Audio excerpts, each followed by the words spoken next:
Саламатсыздарбы урматтуу кесиптештер. Бул видео сабагыбызда биз PRDEC сервиси менен иштөөнү карайбыз. Аны үчүн Google издөө сервисинин издөөчү талаасына бул жерге PRDEC.com деп жазып, Enter клавишасын басабыз. Бассак биз PRDEC сервисине өтөбүз. Бул PRDEC интерактивдүү презентацияларды түзүү үчүн колдонулат. Бунун слайдтарында сүрөттөр, тексттер, видеолор камтылышы мүмкүн. Колдонмо мугалимге презентация учурунда реалдуу убакытта суроолорду жана тапшырмаларды түзүп, активдүү сессия учурунда аудитория менен өз ара аракеттенүүгө мүмкүндүк берет. Бул жерде биз ишибизди эмнеден баштайбыз? PRDEC-тин терезеси ачылганда бул жерде таанышып көрсөңүздөр болот. Ушул PRDEC жөнүндө бул жерде видео сабак чыгат. Андан сырткары формативдик суроолордун 6 түрү. Булар менен дагы азыр PRDEC-те суроолорду түзүп атканда таанышабыз. Мына мисалы үчүн сан жазат, андан кийин текст жазат, ошондой эле дагы вебсайттан колдонсо болот, андан сырткары сүрөт тартса болот, ошондой эле туура келүүчүлүк, draggable деп ушундай 6 түрдүү суроолорду колдонсок болот. Бул сервис PRDEC Gmail аккаунт менен, Google Диск менен, ошондой эле Classroom, ошондой эле Google слайдтар менен интеграцияланат. Андан сырткары бул жерде Case Study деп бул маалыматтар менен дагы таанышып көрсөңүздөр болот. Сервис англис тилинде. Эми биз эң алгач эмнеден баштайбыз? Мына оң жагында Teacher Login деген бар. Ушуну басабыз. Муну баскандан кийин бул жерде эмне аркылуу киребиз? Через Google браузер деп жазабыз. Login in with Google дегенди басып коебуз. Ушул Google сервис аркылуу катталабыз. Эгерде мурда катталган болсок, ушундай болуп чыгат. Окейди басып коеюн. Эгерде каттала элек болсок, анда могу жерде азыр мындан чыгайын дагы, мен башка аккаунт менен кирейин. Башка аккаунт менен кирип, азыр көрөлү. Бул аккаунттан чыгып турайын дагы. Муну аккаунтты тандап алайын. Жерден дайле дейли дагы ошол өзүм аккаунтума кирейин. Бул жерде англисче болуп калыптыр. Паролду жазам.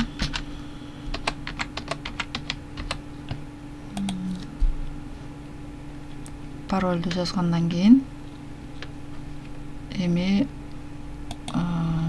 бул жерде login in with Google деп көрөйүн. Google аккаунту менен кирдим. Бул жерде ошонткендейин Google аккаунтты тандагыңыз дейт. Кайсы аккаунт менен кирсеңиз ошол аккаунт тандайсыз. Мен жана могу менен кирдим. Ошол кирген аккаунтуңузду тандайсыз. Эми бул жерден ким болуп катталасыз деп сурап атат. Бул жерден teacher дегенди басып коебуз. Мугалим катары катталабыз. Андан кийин ушул Google аккаунтка, дискке, слайдтарга разрешение сурап атат. Бул жерден могуреки басып коебуз, разрешение беребиз. Андан кийин дагы аккаунтубузду сурайт. Жана кайсы аккаунт менен кирсек ошону басып коебуз. Андан кийин бул жерде астында разрешить деп коебуз. Разрешить деп койсок бизге мына ушундай чыгат. Биринчи кадамды өттүк, экинчи кадамда өттүк, эми үчүнчү кадам school дейт. Бул жерге ошол мектебиңерди индексти жазабыз. Мисалы үчүн 20 деген индексти жазып, анан school дейт. Мектептин атын мен жөн эле профессиональный колледж деп эле коеюн деп, анан connect to my school дегенди басып коебуз. Басып күтүп турабыз. Андан кийин log into premium дегенди басып коелу. Бассак, биз мынакей кайра жанагыдай болуп ошол пердектин сервисине катталдык. Эми бул жерде сиздин аккаунтуңуз чыгып калды. Мына көрсөңүз болот. Мына жана разрешение бергенбиз биз дискке. Ошол дискте мурдагы биз түзгөн, пердекте түзгөн интерактивдүү презентациялар чыгып калат. Андан кийин эми биз сабакты башташыбыз керек. Сабакты баштоо үчүн могу жерде create a lesson деген бар. Ошону басабыз. Муну бассак, биз Google дисктин автоматтык түрдө ошол Google дисктин слайдына өтүп калабыз. Слайд жасоочу Google слайд деген бар. Ошого өтөбүз. Азыр загрузка болуп атат. Бул Google дискте азыр биз пердектин жардамы менен интерактивдүү слайддарды жасап сабагыбызга колдонсок болот. Бул жерде презентацияга даяр интерактивдүү слайддарды кошуу үчүн кошумча каражатты колдонуш керек. Бул жерге слайддарга интерактивдүү элементтерди кошуу үчүн кошумча каражаттарды колдонобуз. Биз загрузка болгондо бизге автоматтык түрдө ушундай слайд чыгат. Бул слайдта түшүндүрмө берип атат. Бул слайдты өчүрүп башка слайд жасасак деле болот. Муну өчүрүп салалы дагы, жаңы слайд ачалы. Жаңы слайд ачтык дагы. Эми бул жерде эң биринчи мынакей биз кадимки көрүп жүргөн онлайн презентация, Google'дун презентация жасоочу сервиси. Бул жерде менюсунда дополнение деген бар. Ушул дополненияны басып биз орноткон пердекти ачып алышыбыз керек. Мына могу жерде биз орноткон кошумча сервистерди орноткон болсо ушулар чыгат. Ушунун ичинен мына пердек дегендерден open пердек дегенди басып коюшубуз керек. Десек бул жерден азыр могу жерде подождите деп берде пердектин сервистери ачылып атат. Мынакей жанагы текст түрүндө жазылат, choice деп сурообузду текст түрүндө жазсак болот. Анан choice деп бул жерде бир канча жооп болот. Ошонун ичинен бирөөнү тандайт. Могу жерде number дегенде 1 2 3 дегенде бул жерде цифра жазат. Анан вебсайт дегенде вебсайттан колдонобуз. Drive дегенде фигураларды же бир кандайдыр бир сүрөттөрдү тартабыз. Анан draggable дегенде бул жерде туура келүүчүлүк ошол суроолорду туура келтиребиз жоопторуна. Ушундай деген суроолорду түзсөк болот да бул презентацияда. Андан сырткары бул жерде аудио кошсок болот. Аудиону уктуруп, ошол аудиодогу берилген тапшырманы аткар дегендей да берсек болот. Андан кийин бул жерде дагы даяр дагы презентациялар бар. Ушуларды дагы көрсөк болот. Эми бул жерде биз эмнеден баштайбыз? Эң биринчи биз азыр эми өзүбүз ушул пердектин жардамы менен интерактивдүү презентацияларды түзүп көрөлү. Бул жерде мына пердектин интерактивдүү презентацияны даярдоочу терезесин ачып алгандан кийин мына могу жерде эме деген турат. Электрон библиотека слайдов деп турат могу жерде. Ушул жерде бассак бул жерде мурдагы мына даяр слайдтар болуш үчүн мисалы үчүн математикасын ачып көрө турган болсом мына мындай даяр слайдтар бар. Ушуларды алып колдонсок болот. Англис тилинде бирок которуп колдонсок болот. Андан сырткары дагы текст слайдов ушундай болгон слайдтар бар. ар бирин ачып карап тааныша берсеңиздер болот. Өзүңүздөрдүн сабагыңыздарга жараша. Мына тилге дагы аябай жакшы слайдтар бар, даяр слайдтар. Ушуну эле алып эле өзгөртүп койсок боло берет. Тексттерин, сүрөттөрүн да өзгөртсөк боло берет. Ушуну алып эле. Эми биз өзүбүз слайд түзүп көрөлү. Мынакей бир слайдты алдык. Эң биринчиси текст. Текст болсун. Ушуну басабыз. Бассак азыр бизге даярдап атат. Мынакей. Мына студентте ушундай болуп көрүнөт дейт. Бул жерден update slide дегенди басып коебуз. Бассак бизге бул ошол биздин слайдтын астына мына могу жерге коюлду. Биз эми бул жерге суроону жазышыбыз керек да. Мисалы үчүн параллелепипед тик бурчтуу деп аталат деп жазайын. Кандай параллелепипед тик бурчтуу деп аталат. Тик бурчтуу деп аталат. Дейли дагы.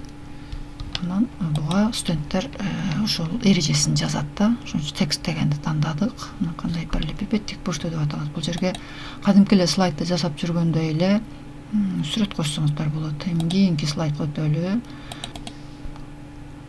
Мына экинчи сурообуз тик бурчтуу параллелепипеддин диагоналын тапкыла деген болсо, мунун размерин чоңойтуп коеюн бир аз.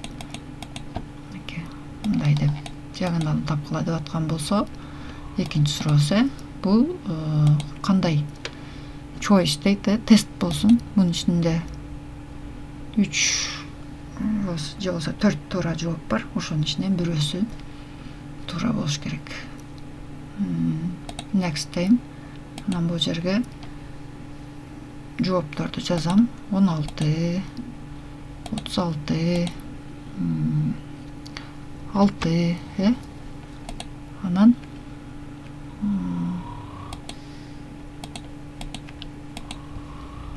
мунун ичинен муну С деген вариант, туура вариант.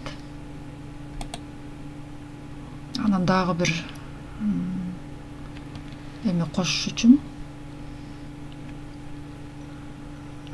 дагы бир вариант кошуш үчүн могу жерде мисалы үчүн 10 деп коелу. Ушинтип add another дегенди бассак ушундай кошулуп калат. Бул жерден биз туура жоопту тандашыбыз керек болчу.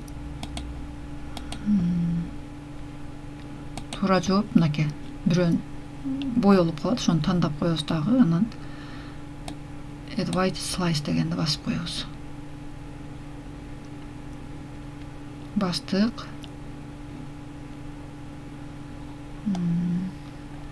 Эми кийинки слайдга өтөбүз. Кийинки слайдта биз эмне беришибиз керек? Бул жерде эми сан жазыш керек. Сан жазыш керек. Анын тапшырмасын дагы бу жерден мен 3-чү тапшырманы алып келип коеюн. Момундай деген тапшырма. Мисалы үчүн бул жерге бөлмөнүн полун сырдаш керек дейт. Бөлмөнүн өлчөмү 5 метрге 4 метр экен, анын узун туурасы 5-4 экен да. 1 метр квадратка 120 грамм сыр керектелет экен. Бөлмөнү сырдоо үчүн канча сыр кетет дейт. Эми ушул слайдка биз бул слайдка number дегенди басайын. Number дегенди басайын дагы. Бул жерде студенттерге ушундай болуп көрүнөт. Студенттер бул жерге сан жазыш керек деген эсептеп туруп анан сан жазыш керек. Муну басам.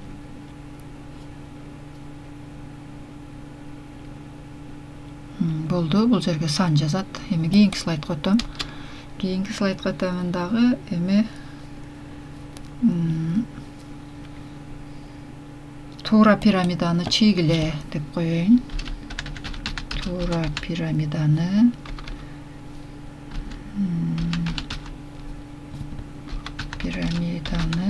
чийгиле деп коеюн. Бул жерден алар пирамиданы чийиш керек. Мында биз мына draft дегенди колдонобуз. Ушуну колдонобуз дагы, ушуну басабыз. басып анан күтүп турабыз. Момундай болуп көрүнөт бул жерде. Update slide дегенди басып коебуз. Мынакей бул жерде эми инструменттердин жардамы менен ошол фигураны чийет. Андан кийинкиси болсо пирамиданын элементтерин тапкыла дейли. Бул жерге жазайын. Пирамиданын бул жерде Word'то даяры бар, ошону деле алып келип койсом болот. Мынакей пирамиданын элементтерин тапкыла деп атам. Копировать деп туруп, муну алып келип коебуз. Бул жерге коеюн. Чоңойтуп коеюн. 18 менен 24 кылып коеюн. Ушундай болуп жазылды. Мисалы үчүн пирамиданын элементтерин тапкыла дегенде, эми биз кайсыны тандайбыз? Бул жерден draggable дегенди тандайбыз дагы. Күтүп турабыз. Азыр сайт иштетип атат бердикти. Эми бул жерде азыр чыгыш керек, туура келтириш керек да ошол пирамиданын чокусуна дегендей next дейбиз. Студенттерге мындай болуп көрүнөт деп.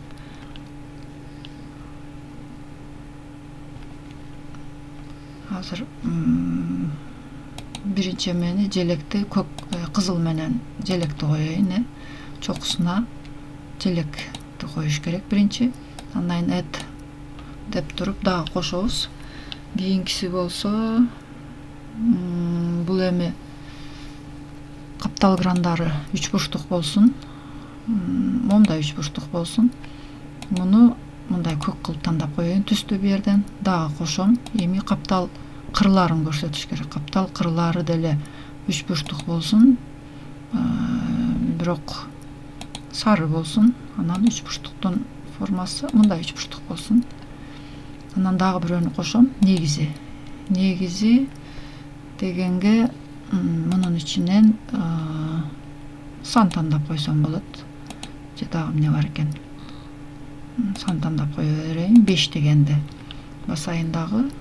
Бул жашыл болсун. Ошентип анан мындай чоңойтуп кичинерип ползунок ушинтип койсок болот. Анан update slide дегенди басып коем. Ошондо каптал кранына 3 бурчтук тап келиш керек. Ошол түстөгү желекке чокусуна желек тап келиш керек. Анан каптал кырына жанагыдай 3 бурчтукту, анан негизине 5 деген санды алып келиш керек. Туура келтириш керек да. Андан кийин дагы слайд кошобуз дагы. Эми бул жерден эме деп жазайын. Аудиону уккула дейин. Бул жерде аудиону уксун. Аудиону уккула деп туруп, эми буга аудио кошушубуз керек. Анын үчүн мына аудио to slide дегенди басам. Бассам бул жерде мурда жазылган аудиону могу жерден загрузка кылсак болот, upload дегенден. Рекорд дегенди басып, өзүм үнүмү жаздырсам да болот. Мен азыр ушул рекорд дегенди басып, үнүмү жаздырып көрөйүн. Эгер призманын негизи параллелограмм болсо, анда ал параллелепипед деп аталат. Деп жаздым. Угуп көрсөк болот. Мына save десек сохранить, delete десек өчүрүлүп калат. Муну мен save деп сактайын дагы, бу жерден угуп көрөйүн. Эгер призманын негизи параллелограмм болсо, анда ал параллелепипед деп аталат. Ушундай кала берсин, ушуну эле коем. Add audio to slide деп коем, слайдка кое берейин. Аны бастым, эми күтүп турабыз. Интернет жакшы болсо бат эле иштейт. болду. Мынакей аудио коюлду бул жерге. Эми кийинки слайд дейм. Эми аудиодо уккан параллелепипедди чийгиле дейм. Бул жерде аудиодо уккан параллелепипедди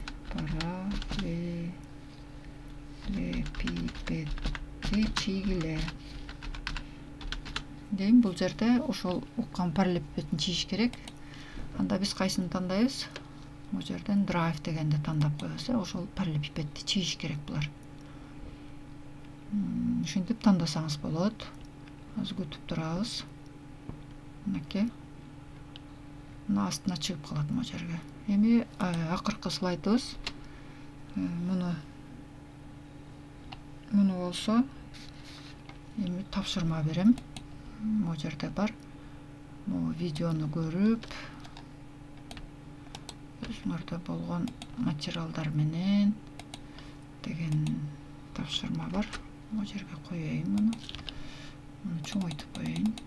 Мынакей видеону көрүп, өзүңөрдө болгон материалдан параллелепипед жана пирамиданын моделин жасагыла дейт. Веб-сайт дегенди колдонойн. Веб-сайт дегенди колдонсом, жанагы видеонун ссылкасын ушул жерге коем. Ушул жерге минтип койсом, Enter'ди басам.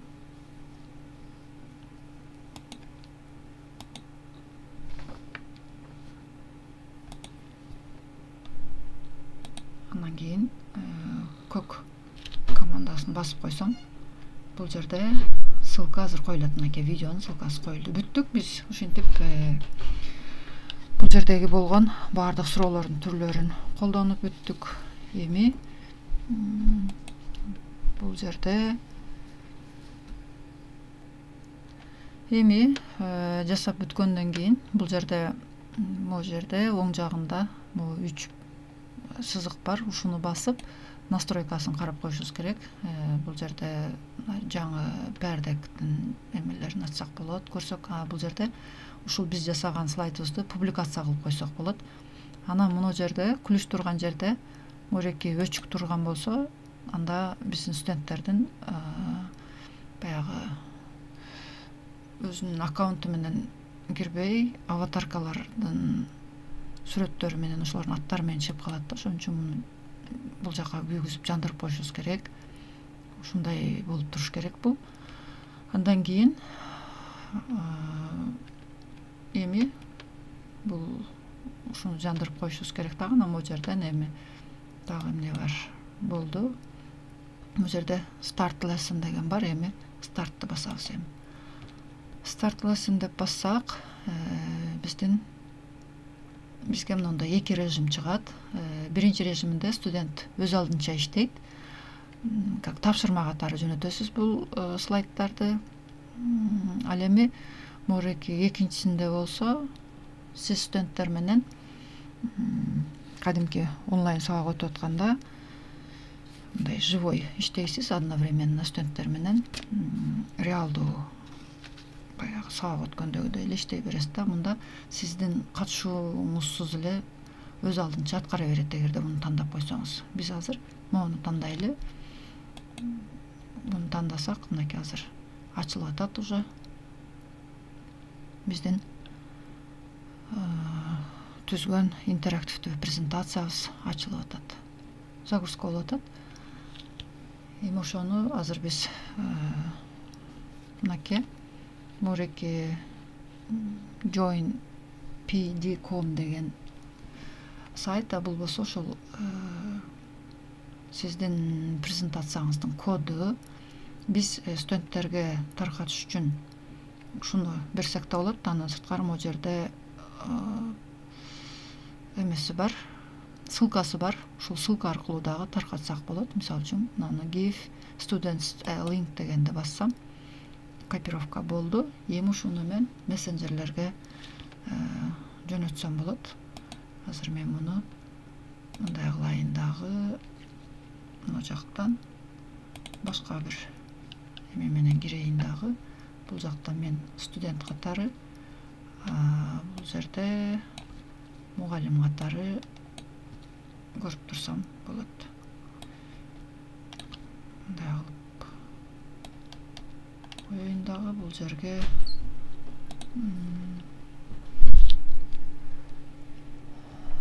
WhatsApp'ка жөнөтөйүн мен. Ушул ссылканы азыр WhatsApp'ка студенттерге жөнөтүшүм керек.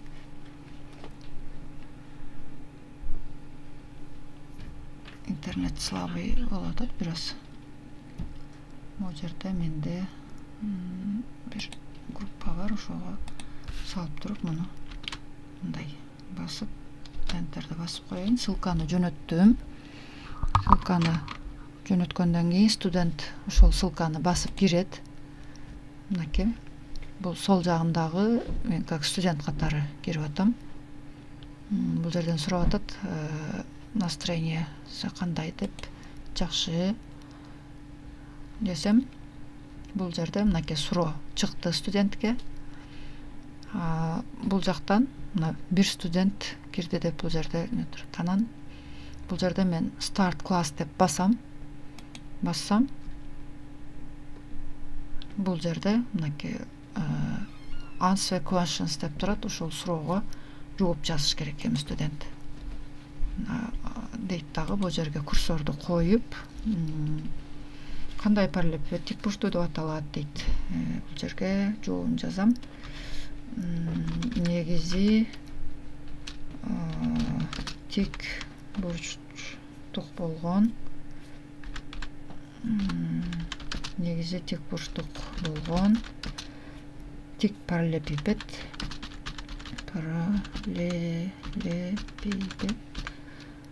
тик бурчтуу параллелепипед деп аталат.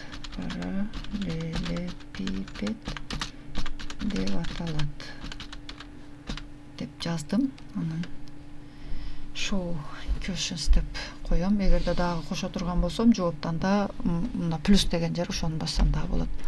Муну бассам мен мынакей суроону жооп бердим.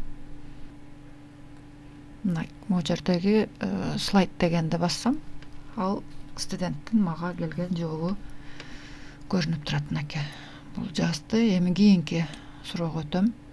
Кийинки суроого өтсөм, мына студентке да чыгып атат, тик бурчтуу параллелепипеддин диагоналын тапкыла деп. Уну окуйт дагы бул формулага жараша. Анан answer questions дейт, суроого отвечать на вопросы дейт. Бунун ичинде бирөөсүн тандайт, кайсы туура жооп болсо ошонун бирөөсүн тандайт. Мисалы үчүн мынакей муну тандады. Анан show questions дейт. Десе бул жакта мынакей көрүнүп турат. Слайдты бассам, студент кандай жооп берип атканы көрүнүп атат. Андан кийинки суроого өтөм. Суроону окуйт. Мына бөлмөнүн полун сырдоо керек. Бөлмөнүн өлчөмү 5 метр жана 4 метр. Буга канча сыр керектелет дейт. Эгерде 1 метр квадратка 120 грамм кетсе, анда 20 метр квадратка канча кетет эсептейт дагы. Бул жерге жазат. Мисалы үчүн анча-мынчасын туура эмес да жооп берейин. 2400 болот. Мен 1200 деп коеюн. Анан show questions дейт. Бул жерден слайдты бассам, мынакей 1200 деп жооп берди деп студенттин жообун ушундай кылып көрөт мугалим. Кийинки суроону чыгарам. Кийинки суроо чыкты. Туура пирамиданы чийгиле дейт. Мен муну басып коем. Анда бул жерден түстөрдү алсак болот. Могу жерде текст жазсак болот. Могу резинка, бул болсо линия менен да чийсек болот. Могу ластик, карандаш менен деле чийсек болот. Линия менен дагы алып чийип көрсөтөйүн. Мындай кылып, мына бияктан студенттин чийип атканы мугалимге көрүнүп турат. Башка түстү тандап койсом деле болот. Мындай кылып кийинкисин мындайраак кылып тандап коеюн. Ушундай гана линиялар бар экен. Ушинтип деле чийсек болот. Мына бүттү. Бул бүткөндө могу жерде турат. Бул чийди. Эми кийинки суроону чыгарат. Кийинки суроодо пирамиданын элементтерин тапкыла дейт. Мына чокусуна желекти кой дейт. Бул жерде мен сүрөттү тартпай калыптырмын. Ошо сүрөттү коюп коюш керек болчу. Бул жерде сүрөт бар болчу. Ошо сүрөткө мисалы үчүн чокусуна пирамиданы алып келип коет. Анан каптал грандарына бул үч бурчтукту коет. Үч бурчтук деп мону көк менен да жазып коюш керек. Туура келтириш керек да. Мисалы үчүн эми чокусуна мен азыр желекти алып келип кое берейин. Сүрөт. Ошо пирамиданын сүрөтү коюлбай калыптыр бул жерде. Анан каптал грандарына муну коеюн. Кырларына муну коеюн. Анан негизи 5 бурчтуу болгон пирамиданын сүрөтүн коюш керек болчу. Ошону ушинтип алып келип туура келтиртип коет. Алсак мынакей бул мындай кылып алып келип койду. Андан кийинки суроого өтөм. Аудиону уккула дейт. Бул аудиону угат мына жерде.